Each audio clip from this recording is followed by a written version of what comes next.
on, Surf City Studs? This is Surf City FitCast episode number 6. Today we're coming to you shooting from on location. We're going to talk to you about your morning coffee and a couple of healthier choices you can make when you come in to get your shot. Let's take a look.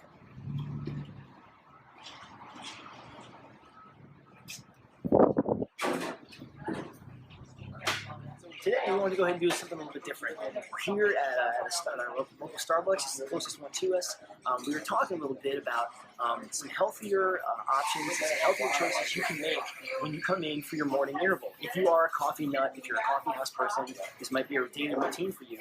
What we wanted to talk about was you may be consuming more calories per day than you think you are based off of what you're ordering. So we want to talk to you about some of the hidden things that might be in your morning drink, whatever your choice is, and maybe provide a couple of options to you that are a bit healthier and won't necessarily trash your diet, nutrition goals, and sort of help you along your way into being a fitter, healthier person. So that said, I want to go ahead and tell you guys a little story, right? A client of mine, somebody who I trained, who you may have seen at the gym, she used to come in every morning with this big, huge coffee drink that she'd be like just finishing as she came into our session. So I asked her what that was. So she kind of listed off like what she was drinking. Now, and you can help me out here a little bit, but it was a Trenta-sized iced coffee.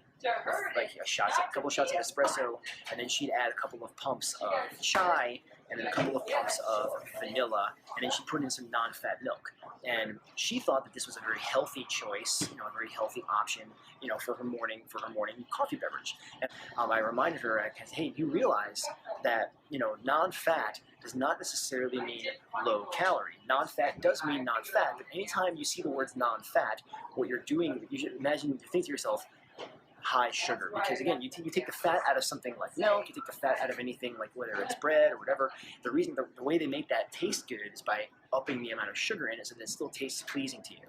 So that said, also anytime you add even the non-fat, even like non-fat flavoring, or I should say any kind of flavoring you add to your beverage in the morning, there is sugar in that flavoring. So if you add a couple of pumps of vanilla, I think it's like 10 upwards of 10 to 20 calories of sugar that you're adding with every single pump you put into your drink. So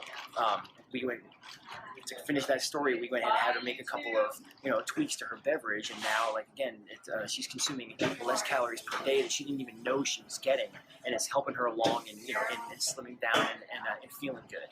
So with that said, we want to go ahead and talk about a couple of healthier options that you can select when you come for your morning coffee. First of those is going to be just a basic iced coffee, iced black coffee, an iced green tea, and iced black tea.